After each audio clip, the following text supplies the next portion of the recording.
Il y a une vérité que presque personne ne voit. Quand on parle d'homme timide, tout le monde imagine la même chose, quelqu'un de discret, réservé, presque invisible. On pense que la timidité n'est qu'un manque de confiance, une attitude douce, passive, qui n'a pas vraiment d'impact sur les relations humaines. Mais la réalité est tout autre. Ce que la plupart des gens ignorent, c'est que la timidité n'est pas seulement une question de personnalité. C'est un mécanisme psychologique profond lié à la perception de la menace sociale, aux besoins de validation et parfois même à une mauvaise compréhension des dynamiques humaines. Et c'est précisément cette méconnaissance qui conduit tant d'hommes timides à se saboter sans même s'en rendre compte. Quand un comportement est authentique et qu'un homme timide est vraiment prêt à passer à l'action, la façon dont il s'exprime, se déplace, regarde, parle ou évite de parler devient étrangement chargée de signaux. La psychologie nous montre que l'inconscient prend toujours le relais. Le corps réagit avant les mots, et les microgestes dévoilent des intentions bien plus profondes que ce que la personne ose exprimer. Ces premières secondes d'interaction, ces moments où l'hésitation se mélange à l'envie, peuvent révéler bien plus que ce qu'un homme timide ne l'admettrait jamais à voix haute. Dans cette vidéo, nous allons décortiquer 5 erreurs majeures que commettent les hommes timides quand ils commencent à imaginer un rapprochement, une relation ou même une simple tentative de connexion. 5 erreurs qui sabotent leur présence, leur charisme et leur capacité à créer un lien authentique avec l'autre, et surtout, 5 erreurs qu'ils peuvent corriger grâce à une approche stoïcienne beaucoup plus simple qu'ils ne l'imaginent. 1. Le silence non assumé. La première erreur est probablement la plus répandue, confondre silence et absence. Beaucoup d'hommes timides pensent que parler moins les rend mystérieux. Mais ce n'est vrai que si le silence est assumé, maîtrisé, chargé d'intention. Sinon, ce n'est pas du mystère, c'est de la fuite. Psychologiquement, le silence non assumé crée une tension malsaine parce qu'il envoie un message contradictoire. Je veux être là, mais j'ai peur d'être perçu. En proxémie, on voit souvent ce phénomène dans la gestion de l'espace. L'homme timide reste présent physiquement, mais absent mentalement. Il est là, mais il ne crée aucun impact. Ce type de silence empêche toute forme de connexion. Une femme le ressent immédiatement. Un groupe le ressent aussi. L'absence d'initiative verbale est perçue comme une absence émotionnelle. Par exemple, un homme timide qui apprécie une femme va rester près d'elle, se placer dans son champ visuel, mais il ne parlera pas. Il attend le bon moment, qui n'arrive jamais. Ce silence non assumé crée un malaise subtil parce qu'il empêche toute dynamique. En psychologie sociale, on appelle ça une inhibition comportementale. Le corps veut agir, mais l'esprit retient. Le stoïcisme, au contraire, nous invite à parler avec intention. Ni trop, ni trop peu, mais pour exprimer ce qui dépend de nous. 2. Observer trop longtemps au lieu d'agir. La deuxième erreur est un piège très courant. Regarder au lieu d'interagir. Les hommes timides pensent compenser leur manque d'action par une observation intense, sincère, mais maladroite. Psychologiquement, le regard prolongé est une tentative inconsciente de préparer le terrain, de comprendre l'autre, de se rassurer avant d'agir. Mais pour la personne observée, cela crée une impression étrange, parfois inconfortable. Les recherches en psychologie évolutive montrent que le regard est l'un des signaux sociaux les plus puissants que nous possédions. Un regard trop insistant sans action crée un déséquilibre parce qu'il active l'instinct de vigilance chez l'autre. L'être humain est biologiquement programmé pour détecter ce type de comportement. Un exemple simple, un homme timide voit une femme qu'il aime bien. Il la regarde plusieurs fois, détourne les yeux quand elle croise son regard, puis recommence. Pour lui, c'est une manière d'admirer en silence. Pour elle, c'est un signal ambigu, incomplet, difficile à interpréter. Le stoïcisme nous dit « ce qui dépend de toi, fais-le. Ce qui ne dépend pas de toi, oublie-le. » Regarder ne crée rien. Agir crée une possibilité. Gabulu. 3. Être trop gentil comme stratégie sociale. La troisième erreur est probablement la plus insidieuse. Utiliser la gentillesse comme stratégie pour être apprécié. Beaucoup d'hommes timides croient sincèrement que plus ils seront gentils, plus les autres les aimeront. Mais en psychologie évolutionniste, la gentillesse n'a de valeur que si elle est perçue comme un choix, non comme un mécanisme de défense. Lorsqu'un homme est trop gentil trop vite, il perd immédiatement en valeur sociale parce que son comportement donne l'impression qu'il cherche à acheter de l'affection. On appelle cela de la soumission prosociale, une tentative de se rendre indispensable pour éviter le rejet. mais cela a l'effet inverse. La gentillesse forcée n'est pas perçue comme un trait de caractère, mais comme une conséquence de la peur. Un exemple simple, un homme timide offre son aide pour tout, même quand on ne lui demande rien. Il dit oui par automatisme. Il prend des initiatives uniquement pour plaire. Cela ne crée pas de respect, cela crée une dynamique inégale. Le stoïcisme nous enseigne que la vertu ne se négocie pas. La bonté véritable n'attend aucun retour. La bonté timide attend une validation. 4. S'excuser d'exister. La quatrième erreur est une habitude qui se glisse dans la posture, la voix, les mots et même dans la respiration. L'homme timide s'excuse, souvent sans s'en rendre compte. Il s'excuse de déranger, il s'excuse de donner son avis, il s'excuse d'être présent. La psychologie appelle cela un schéma de désengagement social. C'est un réflexe profondément ancré, souvent lié à des expériences passées où l'expression de soi a été punie, ignorée ou ridiculisée. Mais dans une interaction, cela détruit l'attraction, la confiance et même la crédibilité. Une personne qui s'excuse d'exister retire toute valeur à sa propre présence. Elle communique à l'autre que son existence est un fardeau, et personne ne veut porter ce fardeau. Le stoïcisme, au contraire, repose sur une idée simple. Tu as ta place dans ce monde. Se tenir droit, respirer profondément, parler clairement, ne sont pas des actes d'arrogance. Ce sont des actes de présence. L'homme timide doit comprendre que son existence n'est pas une intrusion, mais une réalité naturelle de la vie sociale. 5. Attendre un signe parfait. La cinquième erreur est celle qui sabote le plus de vies. Attendre que tout soit aligné. Les hommes timides pensent qu'ils doivent avoir le bon moment, la bonne phrase, la bonne situation, le bon état émotionnel. En psychologie comportementale, on appelle cela la procrastination émotionnelle, repousser l'action pour éviter l'inconfort. Mais les interactions humaines ne fonctionnent jamais ainsi. Rien n'est parfaitement aligné. L'instant parfait n'arrive jamais. Et plus un homme attend, plus il renforce l'idée que l'action est dangereuse. Le stoïcisme enseigne l'inverse. Agir malgré l'incertitude, malgré la peur, malgré l'imperfection. Un exemple. Un homme voit une femme seule un instant, puis une amie la rejoint. Il se dit « je lui parlerai plus tard », puis il ne le fait jamais. Ce moment était une opportunité. Il l'a laissé passer en croyant qu'un moment meilleur allait arriver. Ce moment n'existe pas. Pour comprendre en profondeur ces erreurs, il faut revenir à un point central. La psychologie humaine ne se base pas sur ce que nous pensons être, mais sur ce que nous montrons inconsciemment. Les hommes timides pensent souvent être perçus comme doux, discrets ou respectueux. Mais en réalité, leur comportement involontaire envoie parfois des signaux opposés. Manque de confiance, hésitation, anxiété sociale, incapacité à s'affirmer. Ces signaux sont perçus immédiatement par les autres, parfois même avant qu'un mot ne soit prononcé. Le corps parle toujours en premier.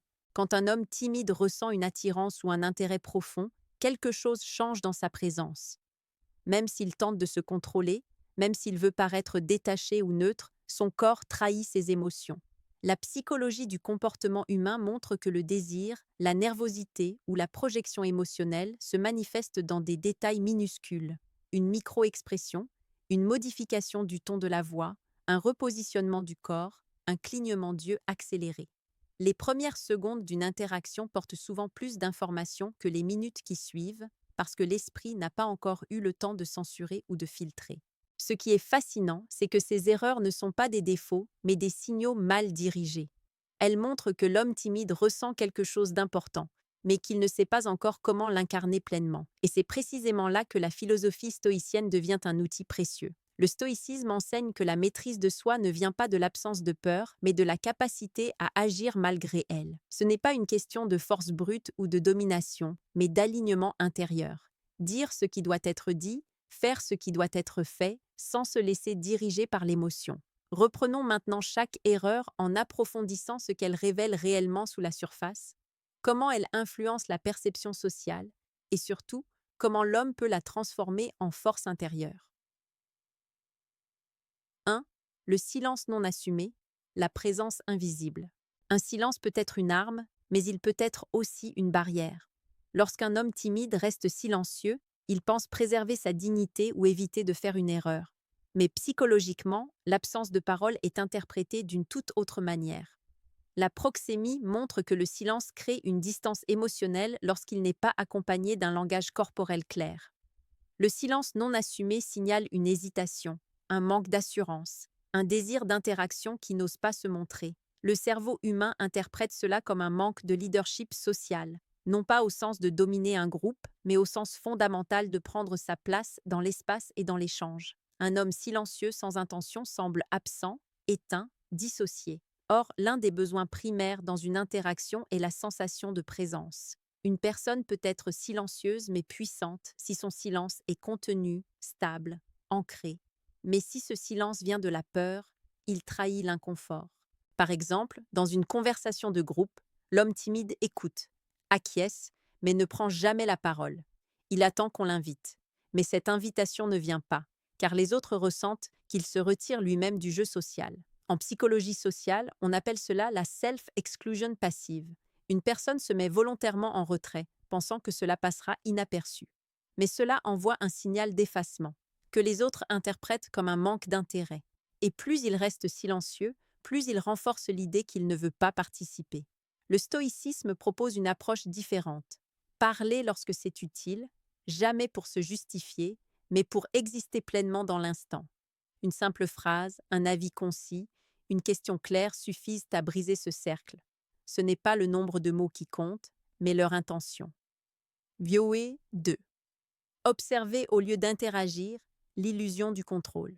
L'homme timide pense analyser la situation. Il croit qu'en observant longuement, en scrutant chaque détail, il pourra anticiper les réactions, éviter le rejet ou comprendre ce que l'autre attend. Mais en réalité, cette observation prolongée est un mécanisme d'évitement. Elle donne une illusion de contrôle, alors qu'elle renforce la peur. La psychologie comportementale explique que regarder quelqu'un trop longtemps sans interagir active une tension sociale naturelle. L'autre personne ressent inconsciemment qu'elle est observée. Cela réveille un instinct primaire de vigilance. Pourquoi me regarde-t-il? Que veut-il? Ce n'est pas une question de beauté ou de charme, c'est une question de survie sociale inscrite dans notre ADN. Le regard est un signal puissant, c'est même l'un des premiers outils de communication du nouveau-né. Mais le regard sans action crée un message incomplet. Il manque la continuité sociale. Un sourire, un geste, une parole. Sans cela, le regard devient un substitut à l'action, un espace où la timidité se cache. Prenons une scène classique, l'homme timide dans un café qui regarde discrètement une femme, puis détourne les yeux dès qu'elle le remarque. Pour lui, c'est une tentative de montrer son intérêt sans être intrusif. Pour elle, c'est une suite de signaux confus. Il regarde, puis disparaît. Il observe, mais ne crée aucun lien. Psychologiquement, cela crée un sentiment d'instabilité. L'esprit interprète ces signaux comme un manque d'assurance, voire comme un malaise. Le stoïcisme nous enseigne que la seule manière de dissiper cette tension est l'action. Un simple « bonjour », un sourire assumé, une phrase neutre mais réelle valent 1000 regards détournés. L'action crée une réalité, tandis que l'observation crée une illusion. 3. Être trop gentil comme bouclier émotionnel. Voici probablement l'erreur la plus mal comprise. Les hommes timides pensent que la gentillesse les rendra irrésistibles. Ils se disent que s'ils sont toujours disponibles, toujours serviables, toujours d'accord, ils finiront par être appréciés. Mais cette gentillesse n'est pas perçue comme une qualité. Elle est perçue comme une stratégie. En psychologie de la séduction, on parle du piège du nice guy. Ce n'est pas la gentillesse le problème, c'est l'intention derrière la gentillesse. Une gentillesse anxieuse, utilisée pour éviter le conflit ou acheter de l'attention, n'a aucune valeur. Elle n'est pas un signe de vertu mais de peur. Les femmes, comme les hommes, ressentent la dynamique émotionnelle. Une gentillesse authentique est stable, désintéressée, cohérente. Une gentillesse stratégique est fragile, instable et disparaît dès qu'elle n'est pas récompensée. Les recherches en psychologie évolutionniste montrent que les comportements prosociaux n'ont de valeur que lorsqu'ils ne sont pas conditionnés à une validation externe. Quand un homme est gentil pour être aimé, il envoie un message implicite. Je n'ai rien d'autre à offrir que ma disponibilité. Prenons un exemple concret. Un homme timide qui propose son aide à une femme avant même qu'elle exprime un besoin. Porter son sac, lui faire une faveur excessive, multiplier les attentions déséquilibrées. Ce comportement n'inspire pas la confiance, il inspire la question.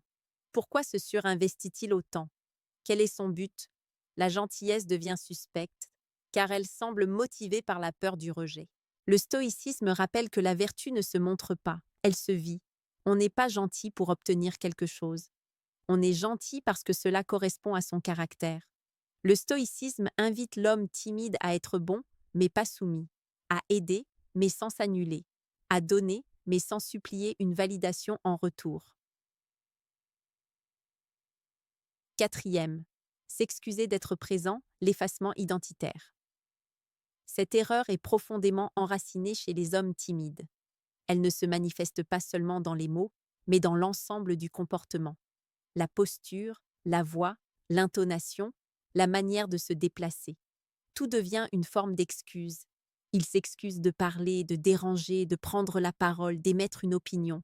Ils minimisent leur présence pour éviter le regard des autres. En psychologie sociale, on parle de soumission implicite. Ce n'est pas une soumission visible, mais une soumission intérieure. Un modèle mental selon lequel les autres valent plus que moi, donc je dois me faire petit. Ce schéma conduit à un auto-sabotage constant, car l'individu perçoit sa propre présence comme un problème. Cela réduit sa valeur perçue, mais aussi sa valeur ressentie. Prenons une situation simple. Un homme timide veut poser une question, mais commence par « Je suis désolé, mais… » Désolé de vous déranger. Excuse-moi, je voulais juste… Cette manière de communiquer efface son autorité naturelle. Il annonce lui-même que sa parole n'a pas de poids, avant même d'avoir parlé. Sur le plan de l'attraction, cela crée un déséquilibre. Une personne qui s'excuse d'exister devient incapable de créer une tension positive. Le stoïcisme corrige cela en affirmant un principe simple. Tu n'es inférieur à personne. Cela ne signifie pas être arrogant, mais être aligné, être présent, debout, clair, sans justification. Disgaviwu 5. Attendre le moment parfait, la paralysie volontaire. C'est l'erreur finale, mais la plus destructrice. L'homme timide attend. Il attend d'être plus confiant. Il attend d'être moins nerveux. Il attend que la situation soit parfaite. Il attend que l'autre donne un signe évident. Il attend que ses émotions se calment. Mais il n'agit jamais. En psychologie, on appelle cela l'évitement émotionnel. Repousser l'action pour ne pas affronter un inconfort interne.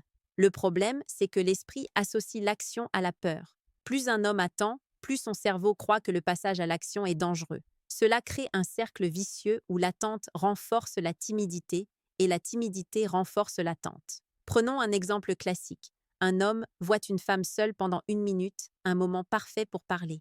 Mais il pense qu'il doit se préparer mentalement. Pendant ce temps, une amie la rejoint. Puis un autre événement se produit. Le moment disparaît. L'homme timide se dit « ce n'était pas le bon moment ». Mais en réalité, il a laissé passer une opportunité parce qu'il voulait un scénario parfait. Le stoïcisme enseigne que l'action est la seule manière de casser l'inertie. Ce n'est pas en attendant que la peur disparaisse qu'on devient courageux. C'est en agissant que la peur perd son pouvoir. À ce stade, il devient clair que les hommes timides ne manquent non pas de valeur, ils manquent simplement d'alignement intérieur. Leurs erreurs ne sont pas le reflet de leur nature profonde, mais le résultat de mécanismes psychologiques mal maîtrisés. Chacune de ces erreurs est une réaction automatique créée pour se protéger du jugement, de l'inconfort ou de l'incertitude. Mais paradoxalement, ce sont ces comportements censés les protéger qui les sabotent le plus. Le stoïcisme nous rappelle une vérité fondamentale. Nous ne contrôlons pas le regard des autres, ni les réactions des autres, ni leurs pensées. Nous contrôlons seulement nos actions, nos intentions et notre manière d'habiter le monde. Un homme timide qui comprend cela commence à transformer sa présence. Il passe d'une posture de peur à une posture de légitimité. Il cesse d'agir pour plaire et commence à agir pour être aligné.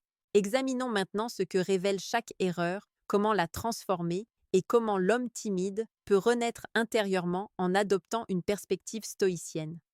Khandisi 1. Transformer le silence non assumé en silence intentionnel. Le silence peut être une force incroyable lorsque l'homme sait pourquoi il se tait. Le silence intentionnel n'est pas une fuite, c'est une maîtrise. L'homme stoïcien parle quand ses mots apportent quelque chose et il se tait quand le silence parle mieux que lui. Ce silence n'est pas vide, il est ancré. Il ne vient pas d'une peur, mais d'une présence. Pour que le silence devienne un atout, Il doit être accompagné de signaux clairs, un regard stable, une posture ouverte, une respiration calme. Psychologiquement, cela change complètement la perception. Le silence n'est plus un vide, mais un espace assumé. L'autre ressent immédiatement la différence. Ce n'est plus un homme qui n'ose pas parler, mais un homme qui choisit le moment de parler. Un homme stoïcien peut entrer dans une pièce sans dire un mot et imposer sa présence, non pas par autorité extérieure, mais par stabilité intérieure. Lorsqu'un homme timide transforme son silence en intention, il récupère une puissance qu'il ne soupçonnait même pas. 2. Remplacer l'observation excessive par des actions petites mais consistantes. L'observation peut être utile, mais seulement lorsqu'elle sert l'action. La psychologie comportementale montre que les petites actions répétées créent de nouveaux circuits neuronaux. Ce n'est pas la grande décision qui change un homme, ce sont les micro-actions quotidiennes. Au lieu de regarder longuement, l'homme timide doit apprendre à agir immédiatement après avoir ressenti un élan intérieur. Cela peut être une action minuscule, dire bonjour, poser une question courte, offrir un commentaire neutre, faire un geste simple. Ces petites actions brisent la boucle d'évitement émotionnel. Elles disent au cerveau: l'action est possible et sans danger. Peu à peu, l'esprit cesse de croire que l'interaction est une menace. En psychologie sociale, on appelle cela la désensibilisation active. Confronter la peur par des actions graduelles mais répétées. Et plus un homme agit, plus sa timidité perd son pouvoir. Un homme stoïcien ne cherche pas à tout contrôler. Il se concentre sur la seule chose qui dépend de lui, son mouvement, même minime. BBRE. Troisième, convertir la gentillesse anxieuse en gentillesse vertueuse. Un homme timide qui veut devenir fort intérieurement doit comprendre que la gentillesse n'est pas une stratégie. C'est une expression de caractère. Pour cela, il doit retirer toute attente de validation derrière ses actes. Il doit aider parce qu'il veut aider et non parce qu'il espère être aimé. Psychologiquement, cela change tout. Une gentillesse indépendante est perçue comme noble, stable, mature.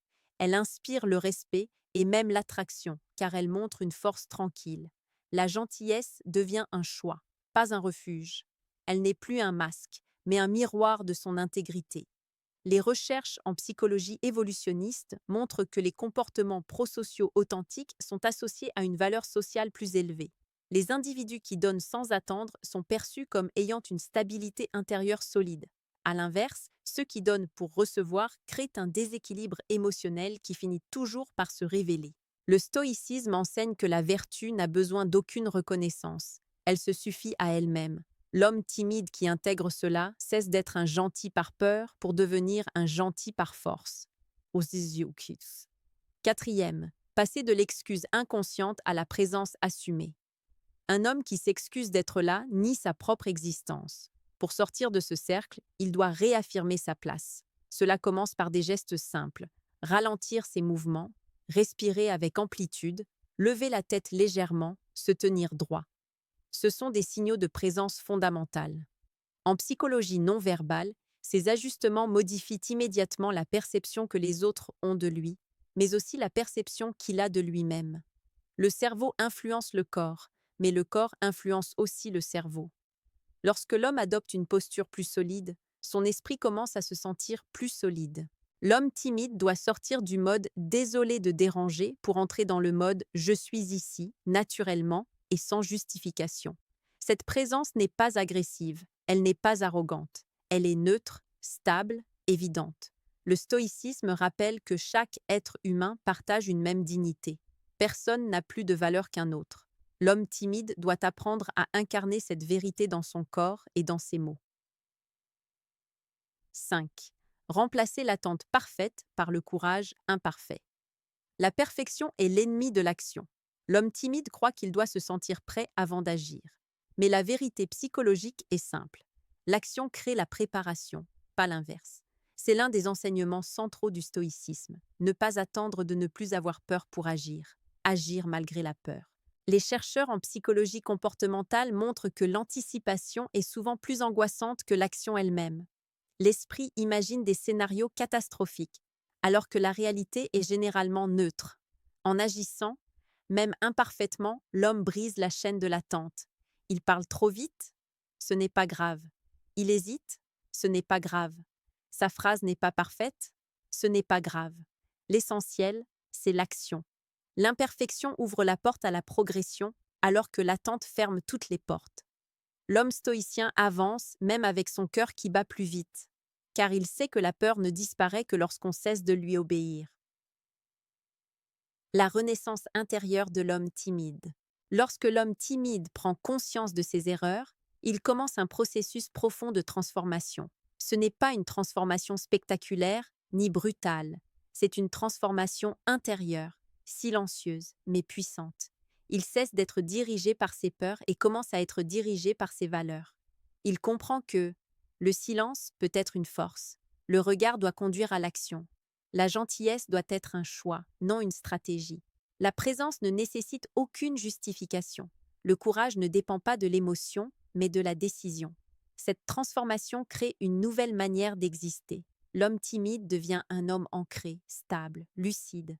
Il ne cherche plus à être aimé, il cherche à être vrai. Il ne cherche plus à plaire, il cherche à être aligné. Et paradoxalement, c'est cette nouvelle authenticité qui renforce son charisme. La timidité n'est plus un bouclier, elle devient une sensibilité maîtrisée, une profondeur contrôlée, une réserve qui ne coupe plus du monde, mais qui nourrit une présence calme et forte. Comment appliquer le stoïcisme dans la vie quotidienne d'un homme timide? Pour incarner cette transformation, l'homme doit s'appuyer sur des gestes simples, répétés, jusqu'à ce qu'ils deviennent naturels. Le stoïcisme n'est pas une théorie, c'est une pratique. Et cette pratique commence par 3 piliers fondamentaux. Premier pilier, ce qui dépend de toi. L'homme timide doit se concentrer uniquement sur ce qu'il peut contrôler. Ses actions, sa voix, sa posture, ses décisions. Cela réduit instantanément l'angoisse car il cesse de se battre contre l'invisible. Deuxième pilier, l'acceptation de l'inconfort. L'inconfort n'est pas une menace, c'est une opportunité. Les interactions sociales sont souvent imparfaites, spontanées, imprévisibles. Les accepter, plutôt que les craindre, libère l'esprit. Troisième pilier, la vertu comme guide. La vertu n'est pas un concept moral, c'est une boussole intérieure. Agir avec intégrité, parler avec vérité, être présent avec courage. Cela donne une direction claire, même quand l'émotion brouille la perception. En appliquant ces 3 principes, l'homme timide commence à rééduquer son esprit. Il ne devient pas quelqu'un d'autre, il devient enfin lui-même. Conclusion. Être timide n'est pas un destin, c'est un point de départ. La timidité n'est pas une condamnation, ce n'est pas une faiblesse irréversible, c'est une énergie mal dirigée, une intensité intérieure qui attend d'être canalisée. Les erreurs des hommes timides ne sont pas des preuves de leur incapacité. Ce sont les symptômes d'une tension interne entre désir et peur, entre intention et inhibition. Mais lorsqu'ils comprennent leurs erreurs, lorsqu'ils les transforment avec lucidité et lorsqu'ils adoptent une attitude stoïcienne, quelque chose de remarquable se produit. Ils deviennent des hommes profondément présents, incroyablement authentiques, capables de créer des liens forts et de s'exprimer avec clarté. Ils n'attendent plus que le monde leur donne la permission d'exister. Ils existent et cela change tout.